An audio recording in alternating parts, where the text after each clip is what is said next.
Bonsoir à tous. Je vais vous raconter comment j'ai rencontré le Seigneur. Alors, c'était en 2019, on m'a invité à aller dans un séminaire en Espagne. Et j'ai participé ce soir-là à une réunion de jeunes. Et après cette réunion de jeunes, il s'avère que j'étais possédé en fait. Et puis, après cela, le pasteur il vient, il me fait lire la Bible. Et à travers cela, bon, ça a été très difficile de le faire, mais c'est à travers sa parole que Dieu m'a libéré. Et, et à ce moment-là, on retourne à l'hôtel. Et je lui dis à ma femme, j'ai dit, mais c'est pas possible. Aujourd'hui, je prends conscience qu'il y a quelqu'un au-dessus de moi et qu'auparavant, j'en prenais jamais conscience. Et la seule chose que je me sentais de faire envers Dieu, à ce moment-là, je me disais, Seigneur, toute cette vie que j'avais auparavant, je ne peux plus l'avoir, c'est fini. La seule chose que je peux faire, c'est te donner mes cigarettes. C'est la seule chose que j'ai. Je ne veux plus fumer et je veux essayer de te suivre et apprendre à te connaître. De là, on rentre ici en France et je vais voir mon cousin Juan. Je vais récupérer mes enfants et de là, je lui dis, Juan, vraiment, il n'y a plus de doute. Dieu, c'est la vérité. Ne perdons pas de temps. Viens, on va à l'église, on va écouter la parole. C'est la vérité. C'est pas des fous. C'est vrai ce qui se passe. De là, j'étais vraiment zélé de ce que Dieu avait fait pour moi, parce que pour le moment, c'est ce que je voyais. Chaque personne que je voyais, je voulais lui parler de Dieu, je voulais lui évangéliser, je voulais qu'il vienne à la réunion, tous mes petits cousins, venaient à l'église, c'est la vérité. Et soif d'envie de le connaître, parce que je voulais apprendre à savoir qui il est, qu'est-ce qu'il a fait, pourquoi moi, je voulais même parler en Espagne. Et fin, vraiment, c'était un zèle vraiment insatiable. J'arrivais pas. Je voulais tous les jours de Dieu. On allait souvent avec ma femme de visite dans des églises. Mais cette soif, elle se satisfaisait pas en fait. De là, comme je vous ai dit, un petit groupe s'est formé parce qu'il y a Jean-Antoine aussi de son côté, il avait vécu quelque chose. Et là, on se réunissait, on était une dizaine, une quinzaine. Chacun, on avait notre église, mais voilà, tous les jours, enfin, souvent on se voyait, on voulait passer des moments ensemble, chanter, prier. Et, et de là, je continuais comme ça. Jusqu'un jour, on me propose de chercher les dons. Vas-y, cherche les dons, tu vas voir, c'est très bien. Et de là, je commençais à chercher. Je dis, Seigneur, si c'est vraiment vrai, oui, je veux recevoir tes dons parce que je lisais, c'est vrai que je lisais, mais je lisais pas pour apprendre à savoir qui était Dieu. Non, je lisais pour que Dieu me donne. Vas-y, donne-moi ça. Je voulais savoir qu'est-ce que Dieu il allait faire. J'ouvrais la Bible, mais que Dieu me parle à travers un verset, pas lire la Bible réellement. Et de là, pareil, pour moi, je pensais que passer des moments avec Dieu, c'était ça, parler en langue. Et je passais du temps comme ça. Et au lieu de chercher ce qui est Dieu réellement, qu'est-ce que le fruit de l'esprit, et bon, et j'avance comme ça. Et un jour, on nous présente un pasteur qui n'avait pas d'église et il nous propose justement, vu que le groupe s'agrandissait, de travailler pour notre famille, d'ouvrir une église. Moi, vous comprenez, j'avais vraiment envie. J'ai dit, ah oui, on y va, on y va. Alors je change d'église, on va. Et toujours pareil. C'est vrai qu'il y a du monde qui venait, hein, on évangélisait, la famille venait. Mais voilà, toujours pareil. Dans le parler en langue et pas, je m'approchais pas de la Bible. Oui, je m'approchais, mais comme je l'ai dit, pas pour connaître Dieu.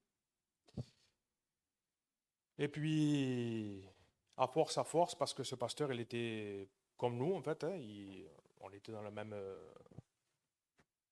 même croyance, on va dire. Et de là, vous savez, le fait de ne pas se confier en la parole et ce qu'elle dit, n'importe quel homme, il faut regarder et sonder où est-ce qu'il veut nous amener. Le but de la personne qui se trouve derrière ce pupitre, c'est de nous amener à Christ. Mais nous, notre responsabilité aussi, c'est d'aller lire notre parole et savoir qui est Dieu. Et je faisais pleinement confiance à l'homme en disant, Seigneur, c'est toi qui l'as établi pasteur. Ben, je lui fais complètement confiance, en quelque sorte. Je l'idolâtrais, enfin. Et à force de voir tout ça, toutes ces expériences, parce qu'on a vécu beaucoup d'expériences comme cela, et les messages qu'on entendait, je pensais, moi, que j'allais devenir quelqu'un d'extraordinaire. Par rapport à ce qui s'est passé, de la façon que je me suis converti, je me suis dit, Seigneur, tu veux que je sois le plus grand libérateur qui puisse exister. Je vais devenir un chasseur de démons. Et on avançait comme ça. Et on a vécu beaucoup d'expériences. Je me passerai des détails. Et toujours pareil, on était toujours ce petit groupe. On était tous là. Je crois que chacun de nous pourrait le témoigner. Jusqu'à un moment où on vient nous mettre le doute, à nous dire que chacun de nous, en fait, c'est pas vrai, on n'est pas converti et on est possédé, en fait. Mais le problème qui se passe, en connaissance de cause, quand vous passez par ce style de témoignage, bien sûr qu'aujourd'hui, c'est Dieu qui règne au-dessus de tout, mais de la façon que ça s'est passé, c'est quelque chose qu'on ne peut pas oublier. Je ne rentrerai pas dans les détails, mais c'est quelque chose qui a pris possession de votre corps. Alors vous passez un instant et ce n'est pas vous qui fait les choses avec votre corps, c'est quelqu'un d'autre. Et en me mettant ce doute-là et en voyant tout ce qui se passait autour de moi, j'ai cru. J'ai dit, c'est vrai en fait. Autant tout ça là, c'est pas vrai, ce qu'on a vécu jusqu'à maintenant, autant c'est vrai. Et de là, je ne vous explique pas. Décadence spirituelle. On était complètement dans la démonologie en fait. Parce qu'on voyait le diable de partout. Dans chaque ville, on pensait que c'était un démon qui régnait sur cette ville. Enfin bref, je me passerai des détails. Et on passe par là. Chacun de nous, on était tous regroupés. On ne savait pas qu'est-ce qui se passait. On disait, c'est pas possible, qu'est-ce que c'est ça? Une fois que c'était passé, bien sûr. Et chacun, on prend un peu notre envol. Chacun, on se sépare tous. Chacun va dans des églises différentes. Et Juan, le piano, vu que c'est mon beau-frère, je le voyais souvent. Lui prend un chemin, il vient dans cette église. Moi, je décide d'aller dans des églises où je ne connaissais pas. J'ai dit, on va aller dans des églises où on ne connaît personne. Aujourd'hui, on veut se reconstruire, mais on veut aller dans une église où on ne connaît personne. Et on va dans une église et la parole était prêchée. Et on reste là et je commençais à comprendre certaines choses, mais je laissais. Je voulais plus faire confiance à l'homme, mais je laissais. Je voulais vraiment m'accrocher à ce que Dieu disait, mais à travers sa parole. Je voulais voir où l'homme voulait m'amener.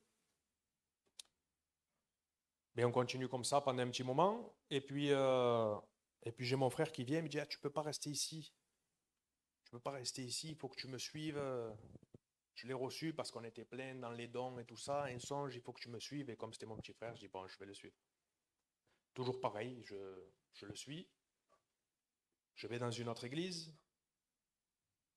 Mais j'étais vraiment pas assoiffé de ce que j'entendais. Je dis, c'est pas possible. C'est moi qui deviens fou. Avec ce qui s'est passé, je ne sais pas, ça ne doit plus rentrer. La parole ne doit plus rentrer. Et moi et ma femme, on discute. Il arrive un moment, je dis, bah écoute, pas si c'est moi, je ne sais pas si c'est eux, mais on ne peut plus rester comme ça. Je dis, alors, il faut qu'on parte. Et il faut qu'on cherche une église qui prêche réellement la parole de Dieu. Mais à côté de ça, tout ce qui s'était passé, je ne comprenais pas. Je me disais, tout ce que j'ai pu vivre de 2019 à maintenant, je n'ai pas pu l'inventer. Ce n'était pas de mes propres forces, parce que c'était de mes propres forces, je partais. Je repartais à ce que j'étais. Et réellement, je commence à vraiment m'intéresser un peu plus à la parole. Je voulais vraiment savoir. Avec Juan, on a eu beaucoup de discussions. Il me disait, n'importe où tu vas, écoute, mais va regarder dans la Bible. Qu'est-ce que Dieu dit? Va voir cet homme, où est-ce qu'il veut t'amener. Et le problème qu'il y a, c'est que je ne voulais pas trop l'écouter parce qu'il faisait partie de cette église. Parce qu'à cette époque, avec tous les on-dit, je ne voulais pas venir dans cette église. Alors quand je le voyais, je disais, ouais, ça va, t'inquiète pas. Jusqu'au point où, je le dis, la preuve, je n'étais pas confronté avec mon cœur réellement de comme il est. Ou carrément, je ne voulais même plus lui parler tellement que, voilà, il me parlait, c'est bon. ne vais plus lui parler au moins. Et à côté de ça, ben, il commence à me venir quelques questions, mais personne ne me répondait. En lisant la parole, je me disais, pourquoi Jacob et pas Ésaü? Qu'est-ce que le Saint-Esprit? Et personne ne me répondait. Toujours pareil, on se voyait. Et arrivait un moment, de la façon qu'il me parlait et de ce que j'écoutais moi à côté, parce que je m'alimentais par YouTube, Internet, on arrivait à s'entendre. Je dis, ah, mais je crois comme toi maintenant. C'est vrai, c'est pas ce Dieu-là. C'est pas ce Dieu que je veux chercher aujourd'hui, ce Dieu de miracles, de dons. Bien sûr que Dieu aujourd'hui, il fait encore des miracles. Mais on était que par ça, on voulait que ça. Et on était complètement d'accord. Et on avance comme cela. Et jusqu'au jour où il me dit, de toute façon, tu n'as plus d'église aujourd'hui. Qu'est-ce qui t'empêche de venir? Je dis, non, je ne veux pas venir dans ton église. Il me dit, bon, ben, viens à la maison, je te présente mon pasteur, tu parles avec lui. C'est pas pour le pasteur, mais au moins, ça te permet de parler avec lui et plus d'écouter les on-dit. Je dis, ok, je viens. Je vais le voir, je vois le pasteur, je parle un peu avec lui, je lui raconte mon témoignage, tout ce qui s'est passé, comment on en est arrivé là, et il m'invite. Et vraiment, c'est mon témoignage, je ne fais pas une pub de l'église ou du pasteur, je vous parle vraiment de ce qui s'est passé. Je vais à l'église le dimanche, j'écoute, je dis c'est pas possible. C'est pas possible, c'est vraiment cette église qui prêche vraiment la Bible, pas autre chose, pas un coaching de vie, pas... C'est la parole qui est prêchée. Et je voyais vraiment, à travers la parole, j'ai compris, j'ai dit, mais en fait, le psaume 119, c'est ce qu'il dit, ta parole est une lampe à mes pieds et une lumière sur mon sentier. Mais c'est ce que la parole, elle doit être pour ma vie. Je vais le voir, j'ai dit, par contre, j'ai 2 questions à te poser. Il me dit, vas-y, pas de problème. Et pourquoi Jacob et pas Ésaü? Je dis, ben écoute, et vraiment, peut-être qu'il ne s'en rappelle pas, mais il est allé avec toute simplicité. Il ne m'a pas parlé de prédestination, élection. Il m'a dit, ben écoute, c'est simple. Il y a eu une prophétie dans Genèse 3,15, la postérité de la femme t'écrasera la tête. Ben, il fallait bien que d'une lignée sorte une postérité. Tu vois, il m'a dit, ben, c'était Jacob et pas Ésaü. C'est tellement logique en fait. C'est la vérité. C'est simple, c'est vrai. Je suis autre chose. Je dis parce que dans toutes les églises que j'ai pu fréquenter, on parlait beaucoup en langue, et moi le premier, hein, j'accuse personne, je parle de moi. Hein. Je dis, mais réellement, je sais que le Saint-Esprit c'est Dieu, mais à quoi il sert? C'est pas que le parler en langue. Ben non. Le Saint-Esprit est là pour te convaincre de péché, de justice et de jugement. C'est vrai. Il est là aussi pour exalter Christ. C'est lui qui te fait voir la grandeur de Christ. Je dis, c'est vrai. Je dis, tout ça, je n'ai jamais entendu nulle part. Et de là, dans ces jours-là, je mélange un petit peu, mais c'est ce qui s'est passé. Dans la voiture avec ma femme, j'ai dit, t'imagines, tu as entendu comme moi quand même. La parole, elle est prêchée. Tu sais qu'est-ce qu'on va faire? On va continuer à y aller, mais tranquille. On va pas dire c'est notre église, c'est nos frères, c'est nos sœurs. On va écouter. Par contre, je t'avertis. Tu vois la moindre chose, tu me le dis et on dégage. On reste pas ici. Et de là, on est resté dans cette église.